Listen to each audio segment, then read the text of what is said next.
Welcome to the Capital Gains Tax Solutions Podcast, also streaming on Expert CRE Secrets Podcast, where we believe most high net worth individuals and those who help them, they struggle with clarifying their capital gains tax deferral options. Not having a clear plan is the enemy, and using a proven tax deferral strategy, such as the Deferred Sales Trust, is an amazing way for you to exit highly appreciated assets, defer capital gains tax, eliminate the need for the 1031 exchange so you can create and preserve more wealth. Hey, I'm your host, Brett Swarts. In each episode, I'm joined by some of the best real estate, financial, wealth, and leadership minds in the world, where they share their ideas, deal stories, and inspirations together make complex tax deferral strategies simple and passive income plans achievable. Hey, I'm excited about our next guest. He's out of the great state of Pennsylvania, and he gets paid to purchase, monetize, and generate revenue from properties. He also has a couple podcasts and YouTube channels, and he's involved in multiple real estate entities as an owner or equity partner. In all of them, his primary role is the interactions with other people. He negotiates the sale with current homeowners, and he also manages crews to renovate properties. And then he helps to place tenants and resell properties. And so we're going to be talking about how to build multiple income streams. Please welcome to the show with me, Joe Rocky Jr. Joe, how are we doing? I'm doing well. Thank you for having me. Excellent. For our listeners getting to know you for the first time, would you give us a little bit more about your story and your current focus? Yeah, sure. So it's a long one to try to keep it short here. I came out of college with the double major in accounting and finance. I basically knew that skills are what pay the bills and theories don't really do anything. So what skills are more important than every company needs to know where their money is? That's basically what accounting is. And you need to know how to get more money. That's what finance comes into play. And most importantly, all of my jobs I had during college and really my entire life have been in sales. So between those three entities, I can pretty much run any business I wanted. It then became down to what were we going to do? I wanted residual income. I knew I wanted to get paid for when I was old for work I did when I was younger. That was basic. When I was coming out of college, it was in the last recession. So I ended up foregoing on some opportunities at some good accounting firms, thinking I'd always get the next best one. Well, that was great until the recession really sunk in and people who were in my class were getting those opportunities taken back from them. I ended up signing up with a firm that sells life insurance and annuities because they'll take anyone who can sell anything. And that was the whole plan: build residuals through the form of life insurance and annuities. I was good at it. First year, I was rookie of the year. Second year, I was underclassman of the year. Third year, I left in part because it took me 3 years to read the residual contract, where I was getting paid 0.1% of what I sold. Said another way, I had to work 1,000 years to get 1 year's worth of residual income, and that doesn't really work out. So that led me into real estate because obviously rentals are a great way of doing residual income. And we started the first flipping company in 11. The rental company was actually created later in that same year. And really since then, it was just building capital through flips to buy more rentals. And then once we had a nice little base of rentals, leveraging it out through financial options, mostly loans with banks, to be able to keep, growing the thing and spreading it out. And that's really what we've been doing for the last decade or so. Awesome, Joe. And, I believe you've all been given certain gifts in this life. These gifts have been given to be a blessing, help to others. Maybe go back to your 20-year-old self. What do you think the one or two gifts that you were given, and how do those help how you help people today? I definitely know. I knew I know how to sell. I think that that's the number one gift that I had. I had the ability of being able to be told no and still coming back. And whether you call that resilience or stupidity, because it really could have been either one at that point, I had it. And I would do cold calling like crazy. And I had fallen in love with the commission life when I was originally selling knives for all those people who used to sell Cutco cutlery back when they were in college. Hey, let's let a random college kid show up with sharp things and sell you them. So obviously it was a skill set that I developed. I think those were the most important things: was living the commission life, falling in love with it, and being able to just flat out communicate and deal with rejection. I think those kind of three umbrellas were the most important things I had at that point. Excellent. Love it. That's great. These are great abilities, great gifts, and great opportunities to help more people and make some cash along the way. Mm-hmm. Cool. So let's dive right into building recurring income streams. So Joe, what's the number one secret to building recurring income streams? You need to figure out which model you want to go into. So basically any sale comes with two options on a spectrum. Either you're getting a lot of money up front right now, life's going to be awesome. That's your typical, we went to McDonald's, I gave them a burger, now I got a nice little check back. Or we went into a very long run less payment each time, like the way your mortgage company is. You just get a little bit of money each time. Eventually it adds up to the full 6 figures, 7 figures of your mortgage. So you need to figure out where you want to be on that spectrum. Obviously, having a lot of little payments is great, especially once you've accumulated a ton of them. But the problem is for most people in the beginning is that doesn't bring in enough today to keep me alive.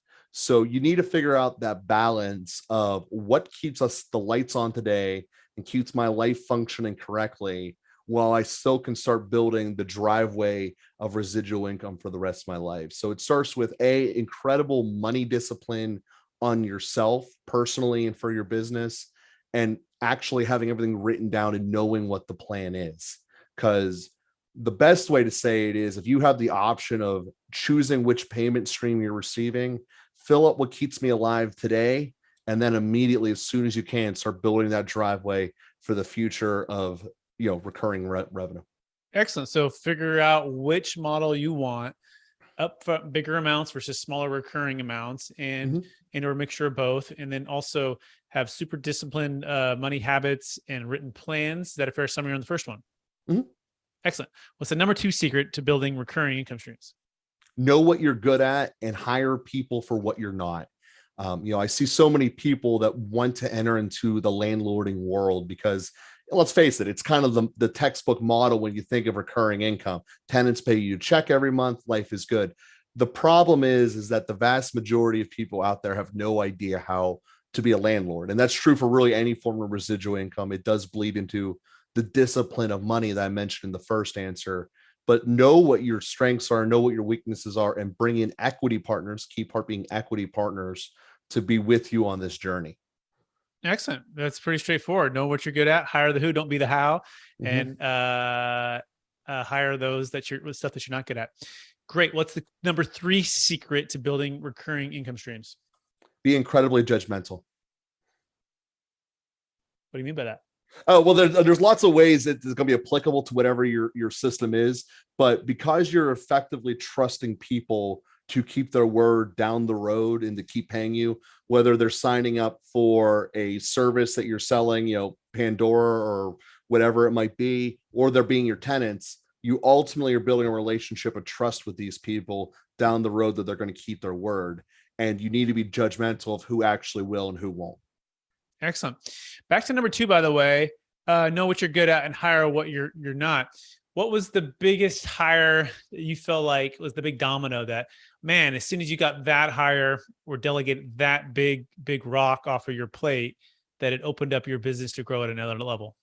So for my world, it was essentially prospecting, because whether that be, I've had a lot of different people and a lot of different companies I've created because of who the prospecting partner is. But I know in the sales spectrum, there's basically 3 parts of a sales cycle. You got to get people to come into the door to your donut shop. You got to have them give you money for the donuts, and then you have to give them the quality donuts on the back end. And I know for myself that I'm very good in that middle one, communicating with people, getting contracts going and forth. We're going to give you money, and then we're going to give you a bunch of donuts later. The part that I hated and I'm not the best at was that prospecting part, filling up my calendar, making sure it was full. Now, thankfully, there's a lot of people that are the exact opposite of me. They love filling up the calendars, but they don't want to see anyone in person ever. And once we found out how to start connecting myself with those people, we created a bunch of businesses as a result of that, all with this aim of creating income through real estate. And I got to say, that was the number 1 for me thing personally, was find people that want to do that, give them a cut of the action, and keep myself busy. Excellent. So the attract, convert, and deliver part of it. What was your number 1 secret of finding that person or that trait? What's that trait, or the person who's going to be the prospector or the attraction person? What was the secret to figuring that out? Honestly, I fell into it. They found me first. There was a couple of guys who were doing this nationally. I realized that the joy of the internet, you don't have to live by me. In fact, actually, probably one I've done the most deals with. I've only met him twice in my life. He was coming up from Florida to go to Toronto, and we just happened to stay here overnight in Pittsburgh one night. We had a lunch, and that was it. So they stumbled into me. But once I realized how profitable this was, how much better my life was, I started actively hunting it. And I just did it simply as putting out feelers on Facebook, because at the time that was our number 1 way of getting leads. was through Facebook ads. Now it's much more nuanced and diversified than that. It's also more than just Facebook out there. But that kind of dates myself, I guess, with that answer in itself. But that's how I did it. Was I basically made the template of who that partner was, and was like, how can I find this exact same guy again? And I made some ads for it, and a lot of interviews, and we found a couple of guys that we wanted to work together. Excellent. What's their kind of their daily routine? Are they X amount of cold calls, X amount of social media posts, X amount of are they just taking the initial call? So you're already doing the advertising, they just take the initial qualifying call. Walk us through kind of that role. So the thing they all have in common is they're all system builders, which I am too, which kind of makes it really nice. They are themselves actually not involved in any of the aspects of it, except for making sure that it's funded to keep rolling. So some of them do direct mailers that call into a call center. Some of them do the internet leads. Instagram is huge. Obviously, Facebook's a big part of life, where they just fill it out. Again, then a call center, pre-qualifies them. And ultimately, at the end of the day, they just created this structure. Some of them just ran marketing companies already, and it was a natural fit there. The only difference was, instead of paying them per lead generated, I paid them on the back end profit created, which makes them more invested, because rather than them just having me fill the calendar with maybe it works, maybe it doesn't, because they know they're getting a real cut of the back end profit, they want to make sure it's going to be good, valuable leads I'm getting, which really has been, I think, to me, part of the game changer. Am I paying more per lead? Yes, absolutely. But am I getting more money out of it? Yeah. So why worry about the cost per lead if at the end of the day I'm making more money out of it? How do you find a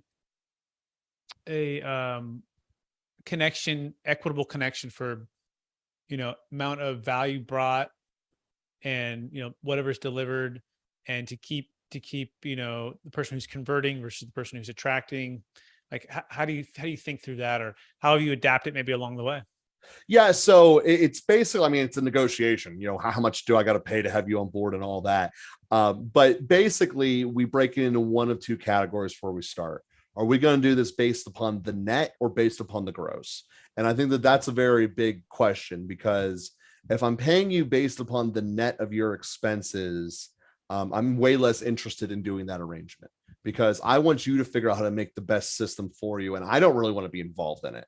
So the guys that just want to get paid, hey, forget about how much I spend to build my system. We're just going to figure out based upon what we make here and split it up the percentage that way. That's much more attractive to me individually. To me, it shows a strong degree of confidence in that they're going to be able to build something well, and they're going to be good at it. So that's to me a big red flags, or the opposite of red flag, big indicator of someone that I want them to do that. If they're willing to say, I'm going to build this, don't worry about how I build it, Joe, your calendar is going to be full. Then we're going to start cutting checks later in life.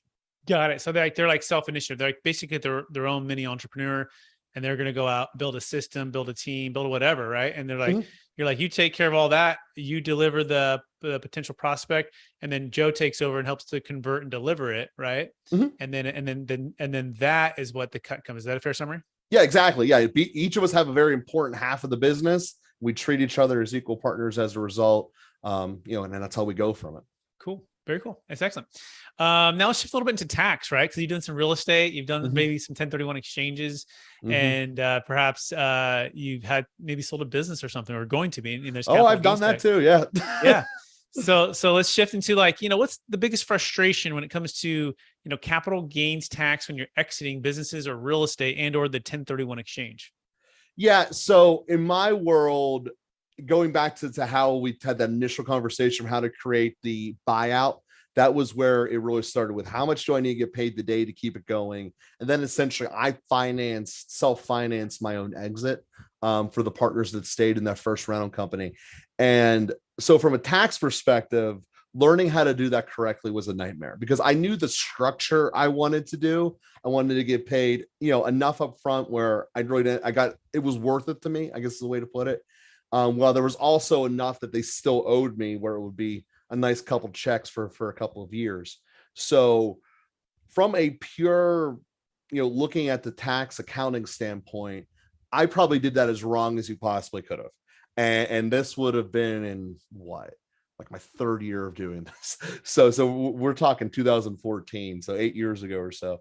And like I said, I walked into the most expensive way I could have cut those checks to the IRS. And it was at that point where I sat down with my accountant, who's also an attorney, which is great. And we just hammered out a lot of new structures for my business of how to do things and how to do things correctly, the kind of shells to put them in, to really to the point where I admit that it's not my expertise, despite the accounting degree. But I do know the essence of what he's doing, the legal of how it's all done. That's how I look at it, is what I pay him for. You know what I mean? So, but the remarkable part of me, and this was the thing that I didn't understand, and I wish I would have understood then, with all of the different LLCs and those structurings and the trusts and all that we end up getting created to put these in my head, before I ever went through them, my thought was, this is going to have to affect the way I run my business in a day-to-day operation. And in reality is, until it comes time to actually doing our taxes, it doesn't apply at all. Like it has not affected the way that I operate, whether it be with my partners or with my clients at all. There's a couple of different forms they sign. For instance, whenever I'm doing a rent to own with a tenant, we do it a little bit differently than I had before. But other than that, it's basically just beautiful, and it's set up really well. So that was my fear going into the how to really build the tax shelters, as I heard them. It was like, it's going to change the way I do my business, and it didn't at all. And it made me really glad that it was there. Also made me really upset. Like, why didn't I look into this sooner? Like, all the money I throw away and I gave to the IRS, like, we could have done something about this. It could have been much better. Excellent. Yeah. So just hiring the who, not being the how again. And then also just wishing you would have set up some structures sooner in a way that, not realizing that it's really not going to affect the way you're running your business. You just have to have it all structured in a certain way. Is that a fair summary? Yeah, exactly. Cool. Have you ever done a 1031 exchange before, by the way? We have. Again, knowing what I know now, I would not have done it with that particular property. But it is what it is, and moving on. When you say that, I'm curious, like what was the story there? What made it not a great deal? It wasn't actually anything to do with the houses at all. It had to do with the fact that we were trying to dissolve that entity. Like, the partner just wanted to be done. And the fact that we were taking a carryover and putting it into more, it just extended the relationship when it shouldn't have been extended. I mean, that's, I guess, the way to put it. Yeah, there's a thing called the whole entity must move, right? So if you're going to do a tax deferral, that means the partners typically have to stay married, if you will. And sometimes partners want to separate for different reasons, right? They want to go their separate ways. They have another investment opportunity. But all of a sudden, oh no, we can't defer the tax via a 1031 exchange unless all of us stay together, generally speaking. By the way, we have a solution for that. It's called a deferred sales trust. If anyone's married, anyone's worried about staying married to a partner and want to separate, we just had a $13 million deal in San Diego, and it was 4 partners. And one of them just wanted to pay his tax, so he paid it. The other 3 didn't want to do a 1031 exchange because they develop properties, car washes. They buy land for about 500, develop it for about 3.5 million, and they sold it for 13 million. And so they're like, we don't want to go buy something for 13 million and all stay together. Can we go our separate ways? And the answer is yes. So each of them can get a deferred sales trust, not to be confused with the Delaware statutory trust, defer all their tax, and they can still go into deals of their own or with each other if they want to, but they don't have to. They can be passive retired, which one of them is he's a little older, wants to kind of retire. The other ones are younger and still want to be entrepreneurial. But the point is, it's like Netflix. It's very flexible, and versus like a Blockbuster that's pretty rigid. So if you want to learn more about that, anyone who's listening, you can go to capitalgainstaxsolutions.com. That's capitalgainstaxsolutions.com. That being said, Joe Rocky Jr., are you ready for the lightning round? Yeah, let's do it. All right. Knowing what you know now, if you can go back to your 20-year-old self, what's the one golden nugget and make sure to tell yourself to do? The answer would be call up Dan Hudock sooner, because he's the one who ended up taught me how to sell correctly. What's the one thing he taught you that you was like, that was like a big aha click moment for you? Everything. He basically taught me how every person who tried to teach me how to sell was doing it completely wrong, until I was like, this is the way it should be done. It was no longer high pressure. I felt better about myself in the process. My tenant or my clients felt much happier on the other side. There was no more pressure sales. There was no more any of the negative things associated with salespeople. That's what I had been taught. And he told me how to do it completely differently and do it much better, where we all were better off for it. Excellent. Number one book you've recommended the most in the past year? Extreme Ownership by Yako. Excellent. Great book. Question number 3. What are you most curious about right now? I'm most curious about how to create electricity. Yeah, like just Thomas Edison. You just want to geek out with him or what? Pretty much, yeah. Tesla Cool. would actually be preferred, but the core concept. You and Elon? Yeah, that's cool. My brother just did the Tesla solar on his house here in California. And it's, he just went directly to Tesla and did the whole thing. I'm like, oh, that's interesting. He's trying to talk me into it. We're in a little more cost-effective place than his energy that he pays for, but still might be worth it. Next question is this: number one leadership quote or theme that you strive to live by? I don't know if it's, well, I guess it definitely is a theme. It's not a quote, but I try to basically live the leadership through 4 prisms, if you will. It has to do with having to do with the podcast Father and Joe, where we talk about the virtues that will keep yourself as a better person, have better relationships with other people. But basically, I try to live through prudence, basically becoming more intelligent about what I'm doing, courage in the business contest, speaking up when you have something inside you that you got to figure out how to get out.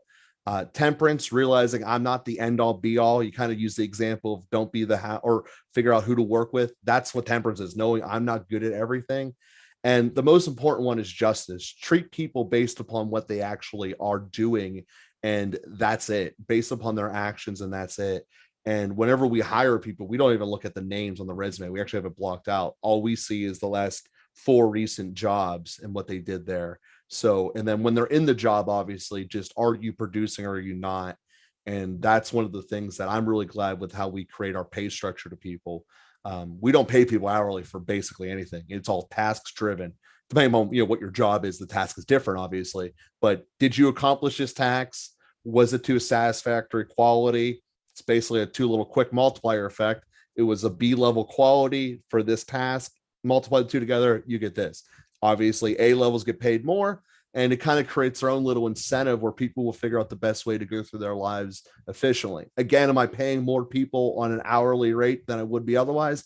Absolutely. Am I getting a much better quality and consistency of quality and speed done? Yes. So is it worth it? Yes. Excellent. Great wisdom. Love it. Last question. After all your success building the business you've built, helping the people you've helped, how do you stay centered? What's the number one habit you practice to stay centered in your values and stay encouraged to charge forward to reach even higher heights? Yeah, I mean, I obviously recording Father and Joe and talking to a priest all the time really does help. It really does center you. I mean, obviously the process of going to church as well does that. Just having a stable force that just says, hey, it's not about you, that there's more than you going on here, and kind of having these type of mentalities repeated to yourself on a weekly basis is a big deal. Beautiful. Love it, Joe. For our listeners who want to get in touch with you, what's the best place for them to find you? Well, you can find me, like I said, at Father and Joe. That's on every single audio-based podcast. You can find us on our football show, which is Local Football Flavor, where we talk to local fans, see what's going on with their team. Because everyone's had this experience of a national pundit being wrong about your team. Well, guess what? The truth is it's happening to all of them. So why don't we talk to fans and find out what's really going on? It's really helpful for betting and knowing about your fantasy team. And then if anyone wants to reach out to me on a professional level about potentially being a partner or something like that, we have an email set up specifically for that. It's 412homes@gmail.com. It's not really creative. 412 is Pittsburgh's area code. So it's 412homes@gmail.com. Amazing, Joe. Thanks for being on the show, and I encourage you to keep using your gifts of selling and communicating, and an ability to be resilient and have grit to hear no, and to keep creating connections and helping more people. And I also want to thank our listeners for listening to another episode of the Capital Gains Tax Solutions podcast, also streamed on Expert CRE Secrets, where we believe most high net worth individuals and those who help them, they struggle with clarifying their capital gains tax deferral options. Not having a clear plan is the enemy, and using a proven tax deferral strategy such as the Deferred Sales Trust is an amazing way to exit cryptocurrency, businesses, real estate, primary homes, really anything that's highly appreciated, and you're looking at huge capital gains taxes. We want to be here to help you out. You can go to capitalgainstaxsolutions.com to learn more about that. And again, thanks so much for listening. Please rate, review, subscribe. Please also check out the book. It's coming out soon, Building a Tax Deferral Exit Strategy. We have like Kevin Harrington from Shark Tank in the book, which is going to be really cool, and others as well that are very, very smart. So appreciate you guys listening, watching, and all the support out there. And